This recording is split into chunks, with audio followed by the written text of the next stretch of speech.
For the entire day, the Commission, data na yung iba. The entire day, the Commission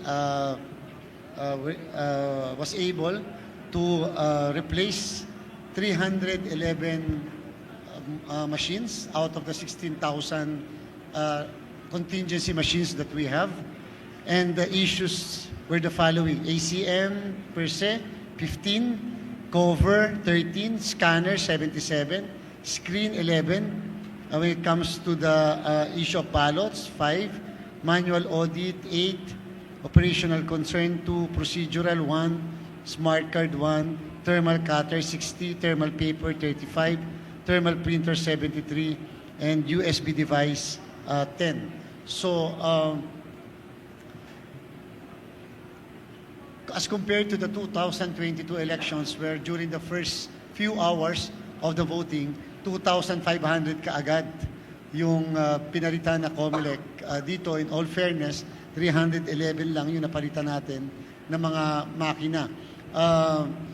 Doon po sa mga sinasabi na hindi tumutugma daw yung kanilang resibo as against doon sa balota, wala po kaming evidence or proof on that. Kasi napakataas yung posibilidad na nakalimutan nila na yun ang binoto nila, o kahit na hindi yun ang binoto nila, yun ang nailagay nila. Because wala naman sila maipakita, simply because wala naman pictures yung mismong resibo, dahil bawal nga po magpicture ng resibo. Yung iba na nakikita namin sa social media ay nagpapakita na ito rin yung mga binoto nila, yung mga sample ballot nila. Bakit daw yun hindi lumabas sa kanilang balot, sa kanilang resibo? The best evidence will be later this evening.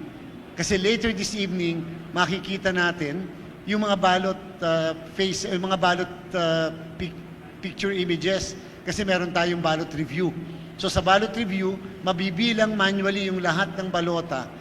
In fact, pagka nakita nyo na yung ballot review, para sa mga kababayan natin mamaya po, pag nakita nyo po, naandun lang yung mga pangalan ng mga kandidato na binoto sa bawat posisyon. Hindi nyo na po makikita yung mga pangalan ng mga kandidato na hindi binoto. Summarize po yun. So, yan po ang isa sa makikita natin. At the same time, makikita rin po natin, yun po yung per ballot. So, kung 300 ang binoto, ang bumoto sa mismong presinto, 300 din na ballot review, ballot images ang makikita ng bawat isa. Pwede pong bilangin. So diyan natin malalaman kung talaga bang tama yung resibo as against to sa tama yung election returns. Again, for your information, ang NAMFREL at PPCRB inauthorize ng COMELEC na i-capture ang ballot images, ang QR code ng resibo. Ano ibig sabihin nun? Hindi ba bawat presinto o bawat botante may resibo? Ang NAMFREL ay pumili ng 60 areas sa buong Pilipinas.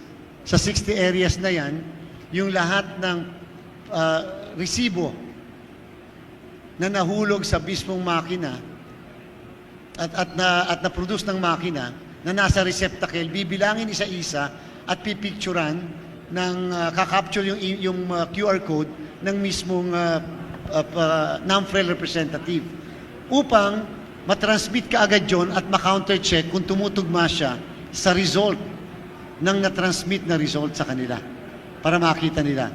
Ito naman pong PPCRB, pinayagan din namin na i-capture ang QR code ng election returns in all the precincts nationwide kung kaya nila, para mas mabilis ang kanilang comparison nung na-transmit na result, yung nakuhang election returns at yung mismong result na nasa loob ng QR code. Yun yung magsasabi sa atin kung talagang bumibilang ng tama ang mga makina o hindi.